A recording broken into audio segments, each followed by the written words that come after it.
Welcome to the University of Findlay Art and Culture Show. I am Sharinda, your host, and we welcome to the set today, Mr. Jose Sarduy.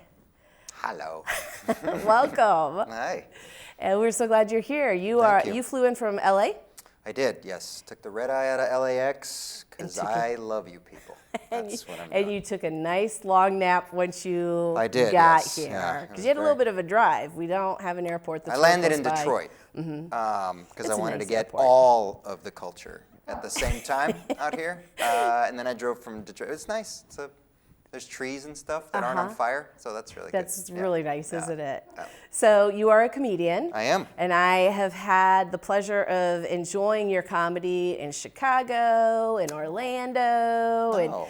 And so it's been fun to follow your career. Thank you. And with that, you have two jobs. Most comedians, it's their full-time job by the time they come to our set and we're interviewing them. And it is your full-time job, but you also have a very special job with the United States Air Force. Yeah, so that's my part-time job. I did them both at one time where the comedy was the second job, and then It's evolved. Yeah, I just made the choice to make it my full-time job like 12 years ago. But before that, it was there was a transition where I did comedy sometimes, and then Air Force most of the time, and then they shifted. And that year where I was transitioning, I never slept because I basically did both jobs full-time. But it was totally worth it because now I still have both careers, so I still get to serve.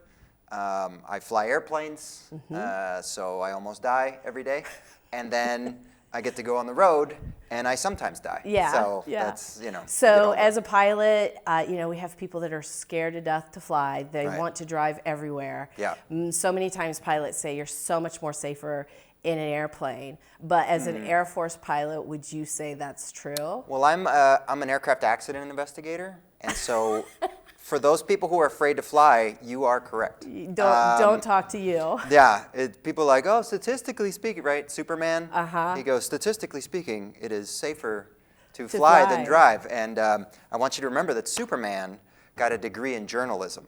So That's true. He doesn't really understand statistics. If you flew as much as you drove, you'd be screwed. Yeah. No, it's dangerous. It's inherently dangerous. You can't forget that. It shouldn't be paralyzing fear, but when the plane shakes, that's not good. So it's okay to be afraid of that. It's not an irrational fear. But then again, it is. You take risks in life, and it gets you there in a certain amount of time, and it's pretty safe at this point. The problem is going to be the pilot.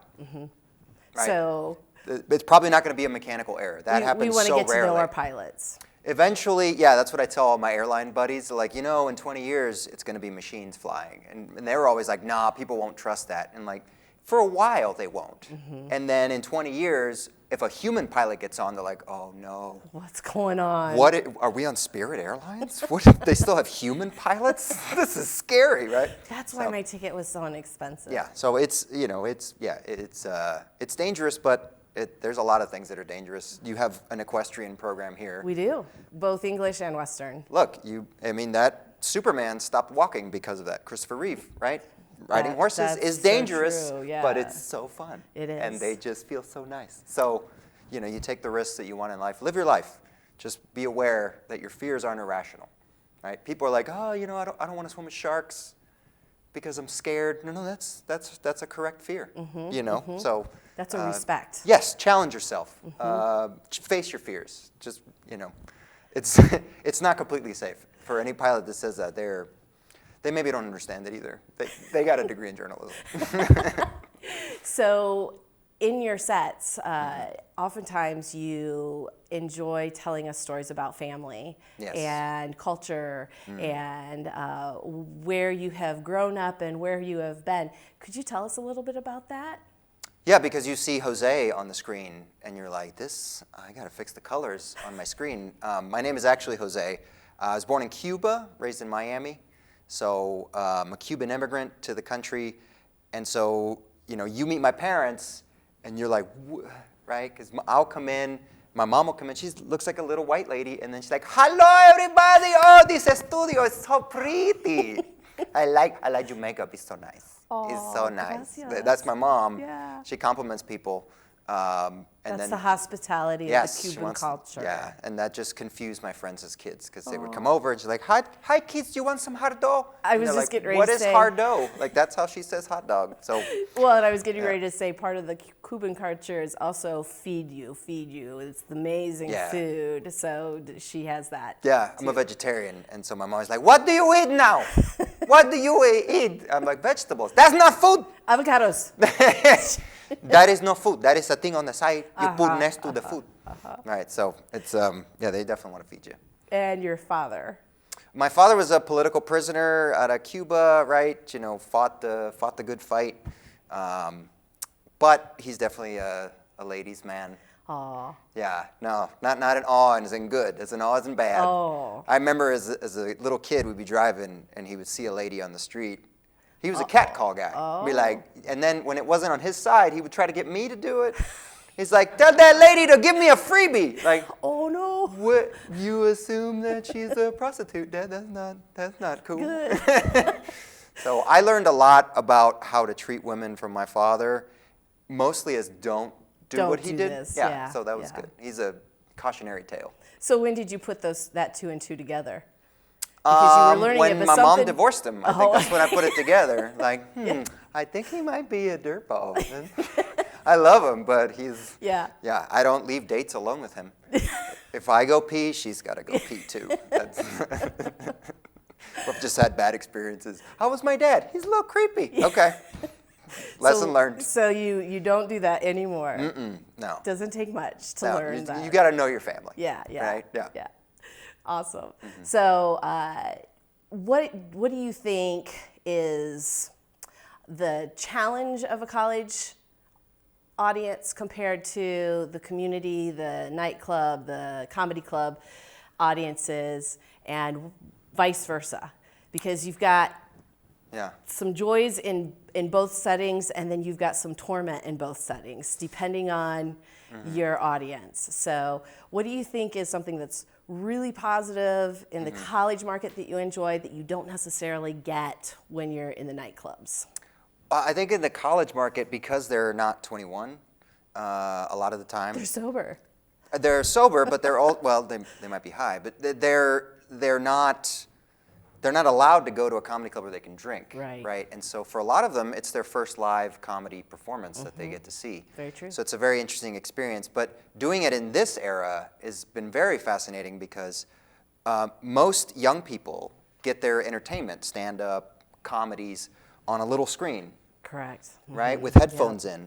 And so they're not used to laughing out loud because laughing out loud brings attention to you. And so I've had at shows, I didn't realize I had to do this, but I'm like, you can laugh out loud. Because some people would hold it, right, and hold it in, and they would laugh out loud. And it didn't work for all of them, but a lot of them let loose and finally laughed out loud like it did when they were little kids. Because that gets suppressed as you get older, for whatever reason, right? In my age, it got suppressed because it annoyed my parents. Stop laughing! I'm not telling jokes. Like, all right, you only laugh at mom's jokes. Right, but young people now, they get the screen entertainment, and so it's actually kind of a new experience to be in part of a community at a live performance, as we say this on a screen.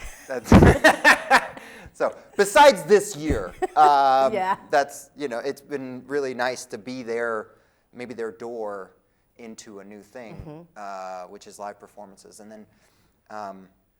So in the comedy club side, what's the challenge? They're drunk.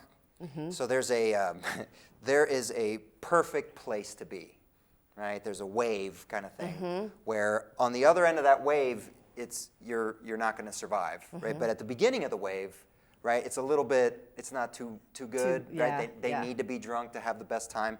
So there's like a middle part that's perfect where they're drunk just enough, and then you can make them laugh, and they're not gonna like, I remember when my dad's like, you can't talk during a live performance, sir.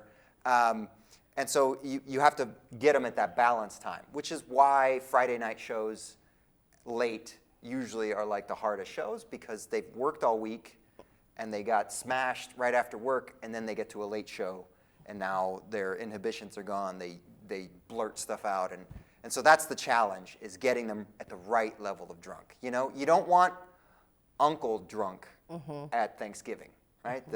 the loud uncle. You want, like mom when she's had 2 glasses of wine, right? You want her right there. That's that perfect, oh yeah. They can hear the joke, that it isn't too hard to understand, and they laugh at the right time. That's my favorite. Awesome. I don't bring in the uncle either. But that's how I treat the drunk hecklers. I always treat them like the drunk uncle at the party, so that they still feel like they're part of the family, but right before they get kicked out. Yeah. Well, and it's neat because when I talk with comedians, everyone has a little bit different way that they handle the drunk uncle. Right. So it's fun to hear everyone's different perspective because it comes from your personality and from your individual life experience too. Yeah, well, a lot of it is show experience. When I first started doing stand-up, I did comedy clubs where they were very empty. And so if you removed a person, you lost 25% of the crowd. So I was just like, we got to work with him because he's here. We have to keep him in the audience, otherwise it looks too sparse. And so you had to, for me to have you kicked out, you have to really do something bad. Where I'm like, I'm willing to sacrifice 10 to 25% of the crowd. That's how bad you are. And so I've done clubs like that. And so when it's a big audience, it's not there's not a lot of hecklers, right? But when it's a small audience, I just got used to it. So I'm very much all right, let's try to work with this person. But after 3 strikes, you're out. I've gone as much as 17 strikes. Wow. And I was like, I guess there's no security at this place. Wow. So. Yeah, you learn a lot from all perspectives when you're on that stage. Right. Now, some people, when they watch it, they love it. But they're like, I could never do it. That's the most lonely job ever. Being on the stage by yourself. You don't have support from anyone else. No one's going to be able to help you recover. But then when I talk to comedians, they're like, that's the best way to do it, out there on your own. So have you ever given it any thought? Yeah, well, that's what drew me to stand-up. I wanted to be an astronaut. So stand-up was just the thing I liked. And I wasn't funny either. I was an inside joke teller. So if we had a great experience, I would tell the story to others, you and I would laugh, and other people would be like, I wish I'd been there. Yeah. They seem to have really enjoyed it. And so I never thought I'd be a stand-up comedy, just, stand-up comic. I turned the corner at some point when I was 26, and I told a story, and everybody laughed, and it wasn't anybody else's joke, and I was like, what is this? But before that, I was just a person that went to stand-up comedy clubs because I was fascinated by it. I saw it on TV for the first time, and it was like, what is this? This is a theater full of people for a person with a stool and a mic stand? What? And they laugh, yeah. Yeah, and they've got this entire audience captivated. It was just fascinating to me. And it made me a really great comedy fan. I'd be at the comedy club, and someone would heckle the comedian. I'd be like, what? Yeah. What? I'd look at them like, you want me to take care of that? I'll take care of him. I'll kick that person out, right? So I was very protective of the comedian. And when they took down a heckler, I was just like, oh, thank you. They're so good. They're so good. So I was a big comedy fan, and so I appreciated it a long time before I did it. And when I finally did it, I understood it so well. It made it easier, probably, your stage easier. Well, I think a lot of that was military training, in that I had, in the military they tell you, you suck because of this, right? They give you a reason, constructive criticism. And so you go fix that, and you're like, good job. Now this is some other stuff that you're bad at. And that's what audiences tell you. That when they don't laugh, it's really like, that wasn't funny, I didn't understand it, whatever, so go back and rewrite that, right? So I wasn't ever taken aback by that. And so it was just a really great, it actually melded pretty close together, so. Well, and I've appreciated that with prepping for the interview and things. I can tell you're very disciplined, very focused, very organized.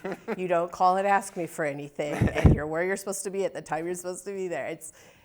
That's awesome, but I know that's military too, training. I'm an Air Force Academy graduate, so my buddy's in the Army, and he's got to be there somewhere, he's there 30 minutes early. I'm an Air Force Academy graduate. If I got to be there, I'm there right on time. Yep. Sometimes the drift-in minute, I called it. I got to be there at 3. Well, at 3 and 55 seconds still counts as 3. There you go. So I'm punctual, but I could be better. And I wanted to share with you that since the last time we spoke, my nephew has signed up, and he's going to be in the Air Force. So he goes February 17th. So I'm excited for him. Do you know where he's going? And also scared. He's going to be headed Chicago way for his training. So he's already finished basic and all that? I don't know. Okay. That's how my family works too. No, I just got the news from Grandma, my mom, yesterday, so I'm still kind of absorbing and processing this. I bet if you ask anybody in the family besides Mom, Grandma, nobody would know. Yeah. They'd be like, it's a secret thing. He's doing secret stuff. Yeah. Like, well, it will be for 6 weeks, I guess. Yeah. No, if you had asked my mother when I was deployed, like, he is fighting Al Qaeda. I was like, I was scheduling airspace. I did not fight Al Qaeda. I was in the desert, but it was mostly just. So. But you got to see parts of the world, so. I did, and I got to see what Americans do with deserts versus the Middle East, right? The Middle East, they have camels and they have small little villages. We built Vegas, very America versus. Wow. We're gonna gamble here. There's no water. We will pipe the water in. How far do we have to pipe it in? 35 miles? We're doing it. It's just a very different perspective. Yeah, yeah.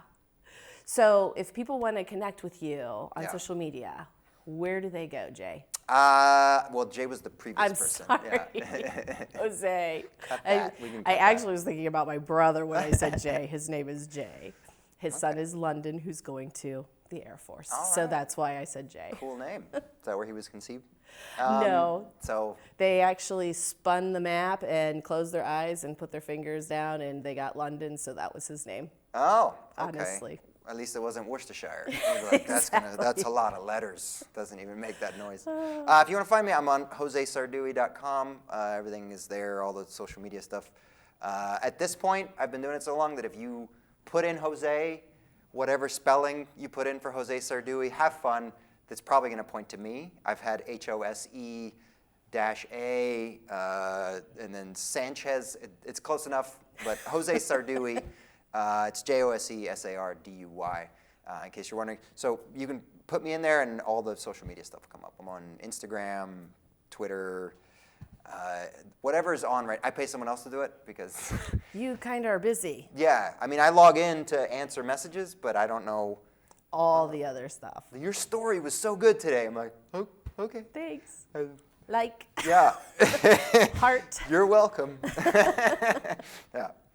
So if you want to check out Jose and follow him, we invite you to do so. And again, once clubs are open, you'll be back on that stage. I'm already back on the stage. Awesome. Mask on the stage and separated, and yeah, it's a little awkward right now, but we're blending back into the trying to get some normalcy. So great news, great news. Thanks for being here. Thank you. And thank you for being here. We look forward to seeing you the next time on the University of Findlay Art and Culture Show. Until then, be well.